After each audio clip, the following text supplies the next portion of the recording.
Olá amigos aí da FADEP, que é o professor Jefferson, vocês me conhecem aí da faculdade e eu estou fazendo essas videoaulas aqui, iniciando algumas videoaulas como complemento da nossa matéria aí na faculdade.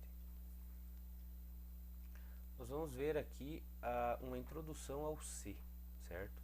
Mais especificamente a estrutura básica de um programa em C. É aquilo que não pode faltar num programa em si e que você sempre vai escrever daquela forma, certo? Antes de mais nada, por que o C?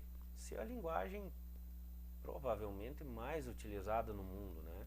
Segundo o TIOB Index aqui, ó, vocês vejam que tanto C quanto C++ e C Sharp aqui estão em segunda, terceira e quarta colocação, perdendo apenas para o Java, onde a sintaxe, que é a forma que se escreve o programa, né? Vocês lembram das aulas, né? Que sintaxe é como tu escreve, são os comandos que tu escreve no programa.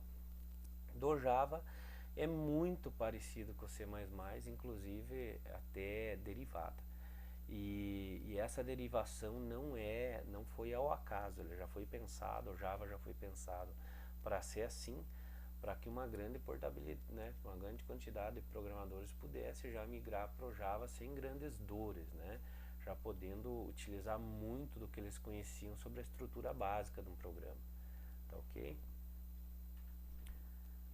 Vocês podem ver aqui o ranking do TIOB Index, que é as linguagens de programação mais utilizadas no mundo, né? O Java ela tem essa pontuação monstra aqui porque a maioria dos programas para Android, que tem que hoje a maioria das pessoas tem smartphone rodando programas, né, em Android, é escrito em Java em sua grande maioria, certo? Esse pelo menos é uma das explicações do que eu imagino que seja tanta gente assim, certo? Você pode conferir aqui nesse index aqui do TIOB Index mês a mês. Esse aqui é de outubro de 2016, mas todo mês esse índice é atualizado neste link aqui, certo? A ferramenta que nós vamos utilizar aqui na nossa aula, é a mesma que a gente usa aí na faculdade, é o Dev C++, né? O que você tem que entender é que é mais ou menos como um documento que é feito no Word. Você pode abrir tanto no Word, quanto num LibreOffice, quanto num OpenOffice, quanto num Google Docs, né? Muda o software, mas o documento que você está editando é o mesmo.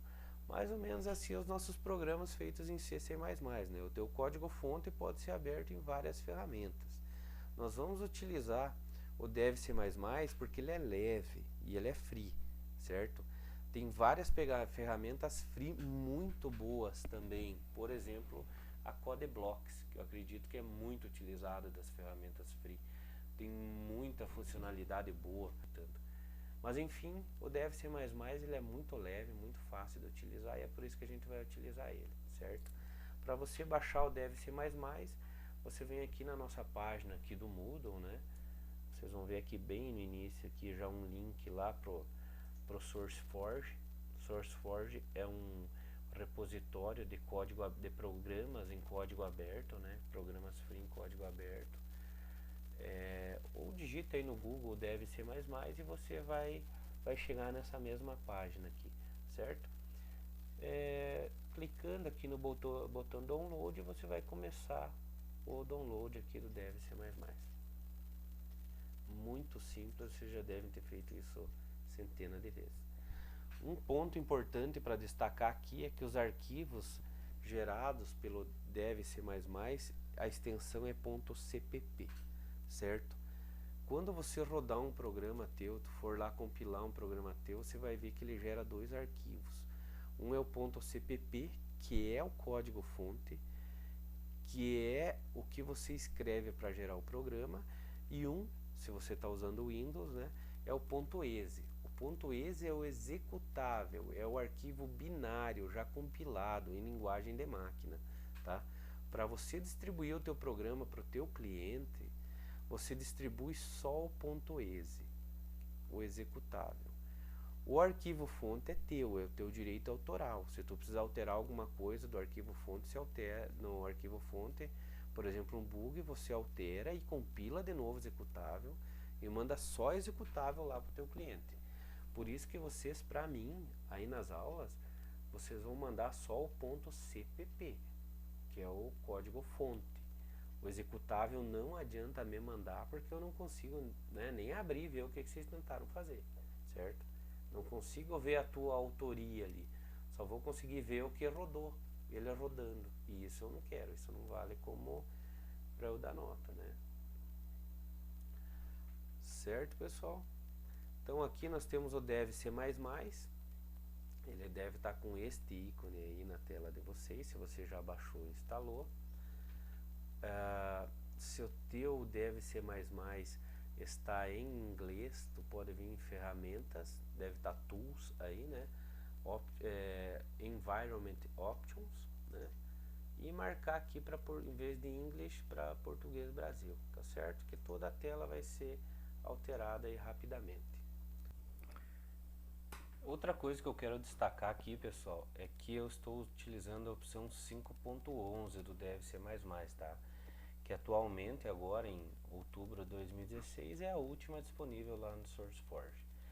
Essa versão, ela tem vários benefícios em relação a 4.9. Alguns deles nós vamos vendo aqui durante a aula. Já vou dizendo para vocês que ele auxilia muito na indentação, ele abre e fecha chaves e também tem algumas diferenças, principalmente aqui no nosso menu de compilação, tá? Quando eu vou em executar, compilar e executar, para mim a tecla F11. Quem está utilizando a versão 4.9 é a F9, certo? Que aqui é só compilar. Então aí você verifica aí qual que é a tua linguagem, se é a 4.9, se é a 5.11, que é a nossa aqui, e vai se adequando aí. Mas no geral é a mesma forma de programar. Então assim, como o nosso objetivo são qual que é a estrutura básica dos programas, vocês devem lembrar das aulas que eu falei que o C ele é muito robusto e ao mesmo tempo muito leve. Como que ele tem essa mágica, né, de ser muito robusto e muito leve? Porque o compilador dele tem só nativamente só o que é fundamental, certo? Que é tipos primitivos de variáveis, que são estruturas condicionais, estruturas de loop, entre outras coisas. E o resto, ele é adicionado no teu programa através de bibliotecas, que são os populares header, né? Também chamado de header no C. Essas bibliotecas, elas fornecem extensões para o C do que a gente precisa, do que o teu programa precisa para funcionar. Então, daquela quantidade enorme de biblioteca que o C tem, você vai colocar no teu programa só o que tu precisa.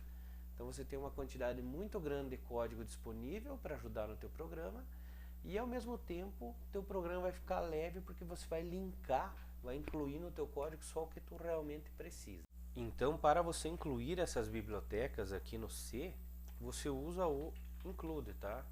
O sinal de cerquilha, sustenido, chiqueirinho, conforme tu preferir, tá? O caractere sharp. E a biblioteca.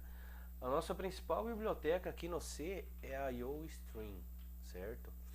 IO, vamos completar o comando aqui, senão ele não funciona, tá? Using namespace standard, né? std e ponto e vírgula. O IO é de input output, tá ok? Se você não usar o IO, vai dar problema no teu código, porque ele não vai ter as funções de input e output, que é a cout e a cin, tá ok? Percebam que o using namespace standard tem que estar em outra linha. Se você usar na mesma linha aqui, ó, ele fica verdinho e você não vai reconhecer como comando, tá? Ele tem que ficar aqui em negrito, using namespace. E o standard pode ficar normal, nunca esquecer do ponto e vírgula. Aí vem, como nós comentamos em sala, no mesmo arquivo de C, você pode ter inúmeros programas, inúmeras funções inúmeros procedimentos, tá? É sempre bom deixar no mesmo arquivo as funções e procedimentos, que são trechos de código para você reusar no teu programa. Nós vamos ver isso para frente, que tenham a ver. Por exemplo, se você tem um cadastro de cliente, vai ter uma função que vai salvar os dados do cliente em banco de dados, vai ter uma função que vai carregar os dados do cliente do banco de dados, vai ter uma função para imprimir um relatório de clientes. É bom que eles fiquem tudo no mesmo arquivo fonte, que você pode chamar de clientes.cpp, por exemplo, tá? Agora, o teu código em si sempre vai procurar, como você pode, diferente lá do Visual G, que você tinha um único arquivo de programa, cada arquivo era um programa separado, porque lá no Visual G é para aprendizado, né? E aqui no C é para sistemas grandes.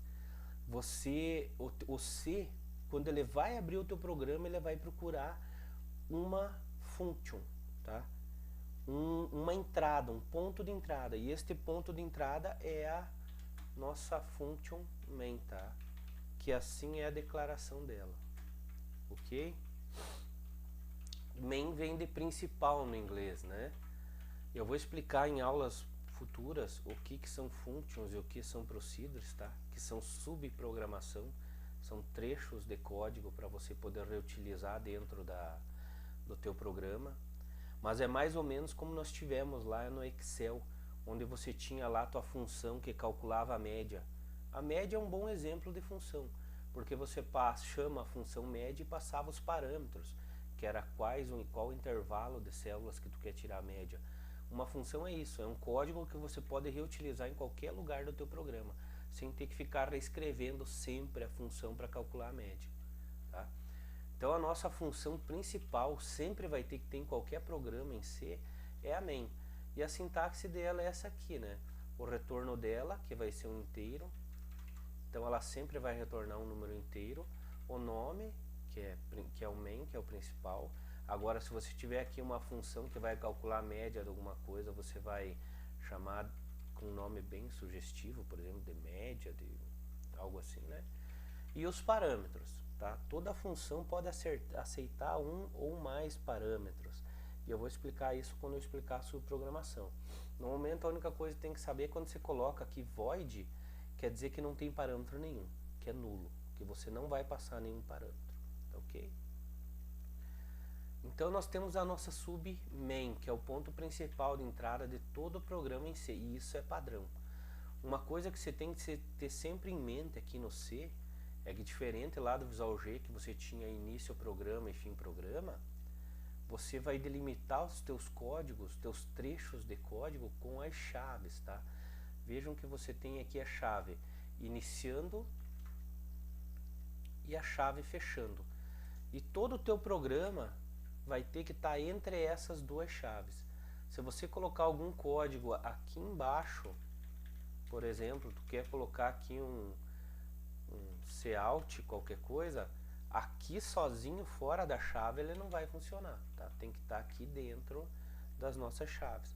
Então eu vou colocar aqui um cout, que é para imprimir algum valor na tela, qualquer coisa na tela que você for imprimir, você vai usar o cout, tá? E olá mundo, que é o nosso código mais simples. Vamos adicionar aqui o endl também. O que faz o endl? O endl ele quebra a linha lá na tela, tá? Eu já vou mostrar isso aqui com mais detalhes. Vou tirar até o endl aqui. E sempre fechando toda a linha de código com ponto e vírgula. Isso aqui é fundamental, senão vai dar erro no teu programa. Para rodar, como eu estou utilizando a versão 5.1, você vai aqui em executar, compilar e executar, tá? Ou F11. Se você utilizar 4.9, você vai em executar, compilar e executar, vai ser a tecla de atalho vai ser o F9, tá? Antes de tudo eu preciso salvar aqui. Vou salvar como olá mundo mesmo, tá, ok? E vamos compilar. Executar, compilar ou F11. Vocês vejam que aqui no registro do compilador ele aparece 0 errors e 0 warnings, quer dizer, teu código está 100%, tá? Se você tiver algum problema no teu código, ele iria aparecer aqui como errors e ia dizer a linha que está dando erro. Por exemplo, se eu deixar de fora o ponto e vírgula aqui, tá? Vou executar aqui, compilar e executar, vocês já vejam que ele já deu erro aqui, ó. Dentro da function main, a linha 1, olha, ele dá erro na linha de baixo, na linha 8, mas ele está dizendo, ó, faltou o ponto vírgula, esperado o ponto e vírgula, a mensagem está em inglês, né, pessoal, antes do caractere de chaves, né, do bracket, né, que é o final da tua submain. Então, sempre leiam aqui essas mensagens do compilador que você vai se bater menos na hora de fazer o teu programa. Tá ok? Agora vamos dar mais uma incrementadinha aqui no código. Uma coisa importante, se você está utilizando a função 4.9, vocês viram que aqui a minha 5.11, perdão, ela já automaticamente, ó, eu vou rodar ela de novo, tá? Com o F11, vocês vejam que ela automaticamente fica esperando eu digitar alguma tecla. Ela não passou direto pelo programa. Isso é uma funcionalidade que tem da 5.8 em diante, tá? A 4.9, se você não colocar no teu código algo específico para parar a execução do sistema até que você digite uma tecla, ele vai passar direto pelo programa e não vai aparecer essa tela aqui. Outra coisa que eu quero chamar a atenção de vocês é aqui, ó. Vejam que o lá, como o A eu coloquei acento, ele aparece um caractere esquisito aqui, né? Um caractere louco. Isso porque, por padrão, você usa a tabela ASCII do inglês, tá? E a tabela ASCII, que é uma tabela reduzida de caracteres.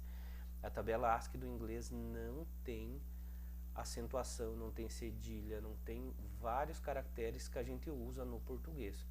Então eu vou ensinar vocês a resolver isso. Primeiro, se você está usando a versão 4.9, como fazer essa parada aqui, tá?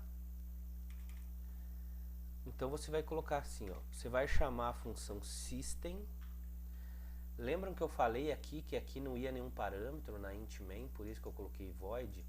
A system também é uma função, tá?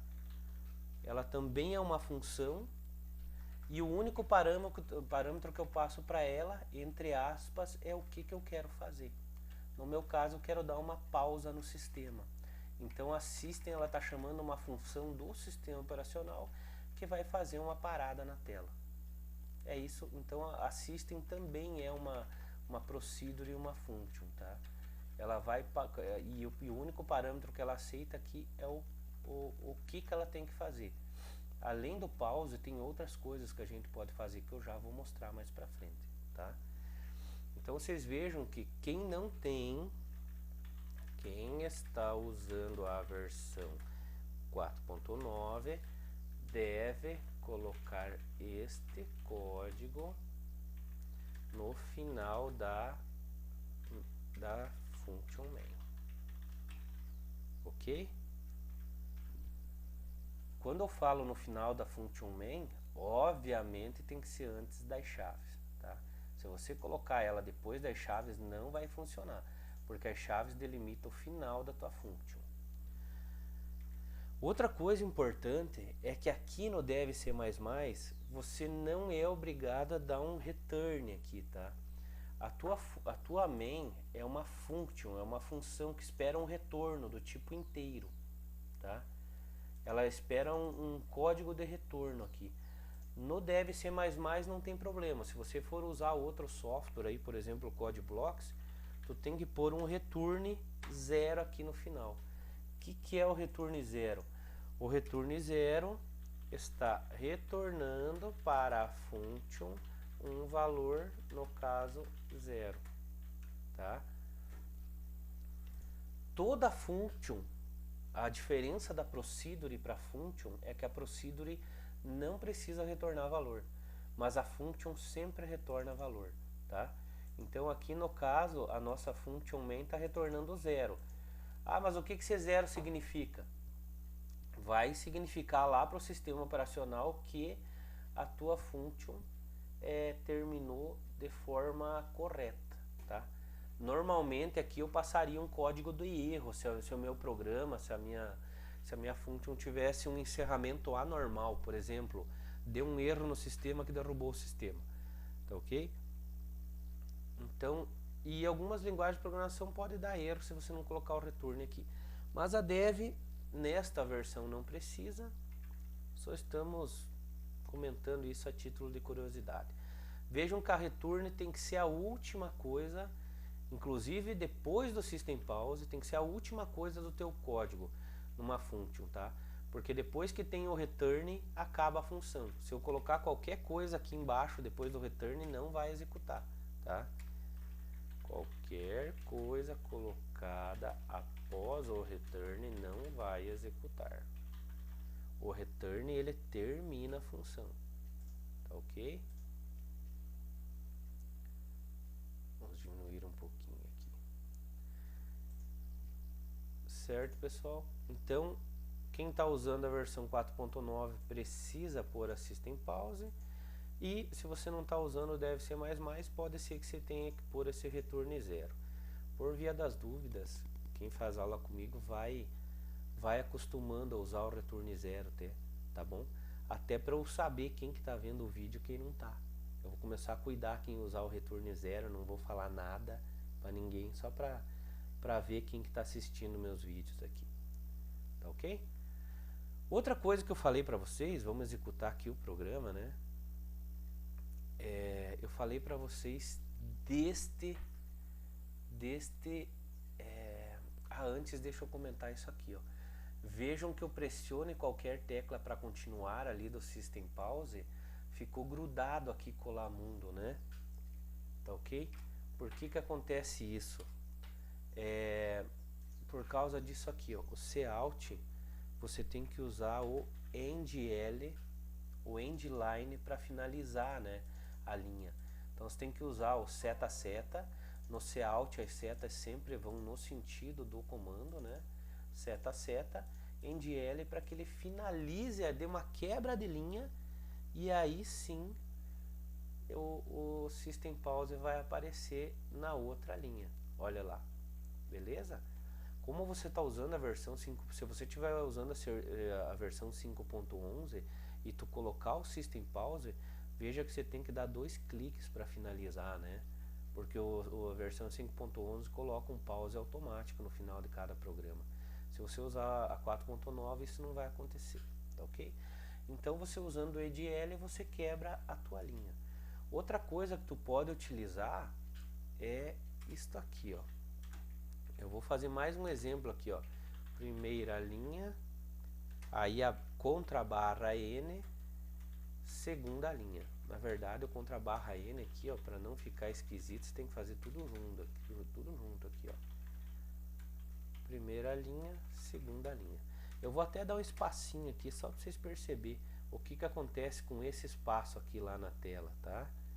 Ponto e vírgula. Contra barra N de novo para ele quebrar a linha ali para o system pause. Olha só o que acontece ali. Ó, vejam que a segunda linha tem um espacinho aqui no início, tá? Por causa daquele espaço que eu deixei lá no texto, tá bom? Então esse espaço aqui não pode existir, porque ele quebra a linha e já começa a escrever a partir do S aqui, tá ok? Na outra linha. Então você pode também, além do endl, tu pode usar o barra N se você quiser. A contra barra N, na verdade, né? A contra barra N para você quebrar a linha de texto. Aí você pode ter numa única linha de texto aqui, lembrando que se é texto tem que estar entre aspas duplas, né? Numa única linha de texto pode ter várias quebras de linha aqui. Tá ok, pessoal? E só voltando ao assunto que eu falei lá anteriormente sobre este acento aqui, ó, esse caractere maluco aqui, né? Como o C por padrão roda só em inglês, não tem a tabela ASCII estendida do português, nós temos que dizer pro C qual que é o conjunto de caracteres que ele tem que usar. Como que a gente faz isso? A gente vai incluir mais um header aqui, mais uma biblioteca, que é a biblioteca locale, tá? Eu que vim VIP, né, vim do interior do Paraná, eu vou escrever locale, né? Em inglês deve ser alguma coisa muito rebuscada, tipo locale, certo? Brincadeira, pessoal. Procurem ali no Google Tradutor ali que ele dá bem certinho a tradução do locale para você, tá ok? Então eu tenho que inserir esta biblioteca aqui, este header, né, que é o locale, e este comando aqui, ó, set locale, né, lc all, então localizar tudo. E aqui no segundo parâmetro, vocês vejam que a set locale também é um procedimento, uma function, né, também é um procedimento, uma function, onde ela aceita dois parâmetros. O primeiro parâmetro é o que você quer localizar. E isso aqui é sem aspas, tá? Porque é uma constante. Esse valor vai ser substituído por um número lá dentro da função, tá? Então por isso que ele é uma constante, ele é uma constante de código. Eu já vou explicar melhor isso aqui, tá? E o segundo parâmetro é para qual código que tu quer localizar. Aqui você deixa vazio para ele pegar do sistema operacional, ó. Aspas, aspas, tudo junto é vazio. Vejam que não é caractere em branco. Caractere em branco tem que ter um espacinho aqui, tá? Isso aqui é caractere vazio. Aí se você passar o valor vazio, para localizar a linguagem para o padrão do sistema operacional, certo? Então quando você passa vazio, você vai pegar o padrão do sistema operacional. Então vamos lá, executar, né, com o F11, se tu usa a versão 4.9 é F9, só relembrando, compilar e executar, certo? Aqui vocês podem ver que deu um erro, né? Por que deu erro? Tá aqui, ó, esperado, ponto e vírgula, antes do cout, que é aqui na minha set locale. Vou clicar no F11 de novo e vocês vão perceber agora aqui, ó, que o texto está acentuado, porque ele pegou do meu Windows, do meu sistema operacional, que eu tô utilizando a versão em português. Tá ok, pessoal? Então, como vocês podem ver, essa aqui é apenas uma introdução no código básico do que vocês vão utilizar em C, tá? Esse é o código básico. Eu acredito que faltaria aqui, olha. Então, o cout é o nosso escreva do Visual G, ok? End-L é para fazer como o escreval, né? E para mim fazer, vamos supor aqui que eu queria pedir a idade de vocês, né? Cout, digite a sua idade, 2 pontos, tá? Ponto e vírgula. Então vamos supor que eu vou fazer uma input aqui. Eu quero que vocês digitem a idade de vocês. O cout é para fazer o texto e o cin vai ser o nosso leia. Como a gente tinha o leia lá no Visual G, aqui no C você tem o cin.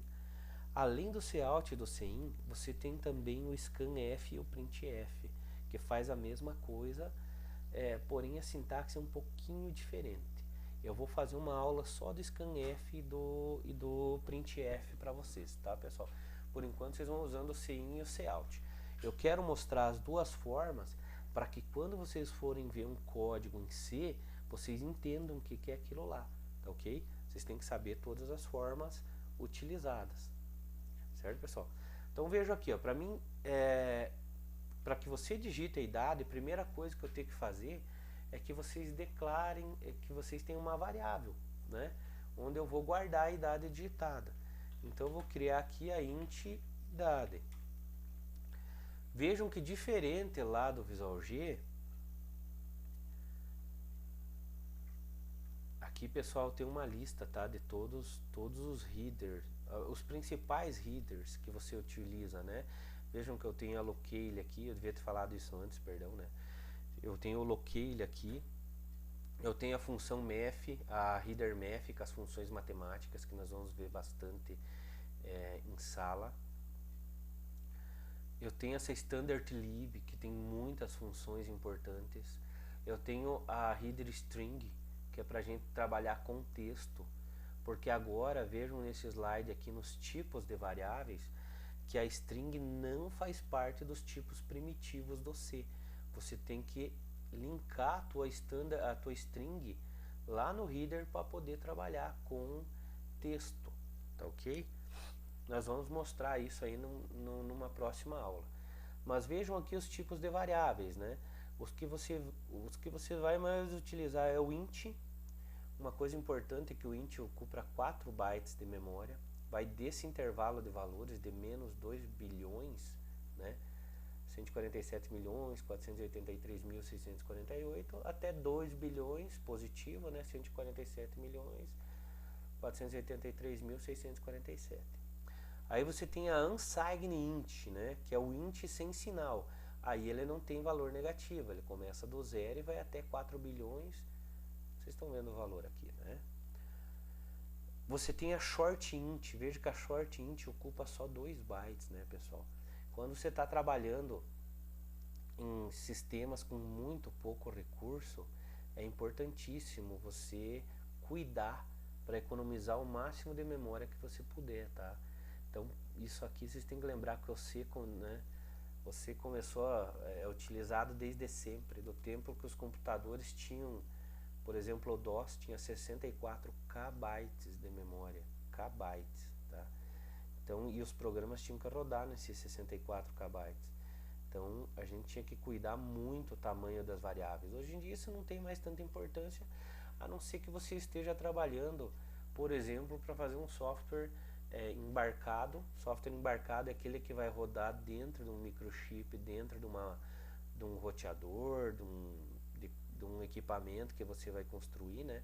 Você tem recurso reduzido, então aí você tem que cuidar o tamanho da memória, tá? Então o short int vai de 0 a 65.535, tá? O unsigned short int, né? O short int vai de menos 32.000 até 32.000. Então depende do que tu vai usar. Se você vai ter só códigos de clientes, dificilmente tu vai ter mais de 65.000 clientes, usa para guardar o código lá o unsigned short int, né? E por aí vai. E aqui o float, que é o nosso antigo real, né? Esse eu acredito que nós vamos utilizar muito mais o float. Tu vai usar o double ou o long double só se você estiver fazendo um sistema aí para calcular aí, por exemplo, a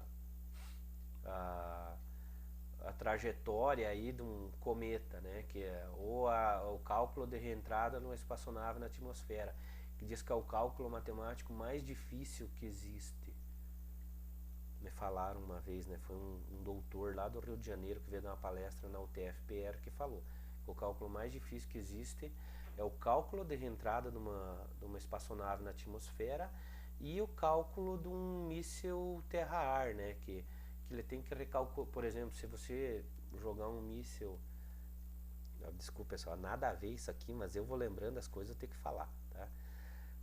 Imagine a quantidade de cálculos de um míssil que tem que receber uma informação de radar de um caça que está voando a 400 metros por segundo ou milhares de, né, centenas de quilômetros por hora ali, e você joga um míssil teleguiado nele, um terra-ar, né? Ele tem que receber de milissegundo em milissegundo onde que está o caça e recalcular a sua trajetória. Então esse é o segundo cálculo mais difícil que existe, certo? Segundo aquele doutor lá do Rio de Janeiro. E esses cálculos usariam aqui precisão de 10 dígitos decimais, né? Fora isso eu acho muito difícil, sempre use o float, tá? Então aqui no nosso código a nossa idade vai ser inteiro, um int. Vejam que lá diferente lá do que a gente fazia em Visual G, que a gente declarava as variáveis e depois o tipo. Aqui é o tipo sem os dois pontos e daí as variáveis. Se eu tivesse mais algumas variáveis eu ia colocando aqui, tá? Mas no momento eu não tenho, tá ok? Isso vai ser só a nossa idade. Aí sim, aqui embaixo eu posso fazer o meu CIN. Vejam que a seta agora sai do comando CIN e vai para a variável idade, certo? Finaliza com ponto e vírgula.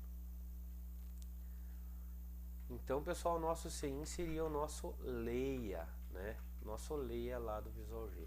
Aí eu poderia complementar aqui colocando assim, né?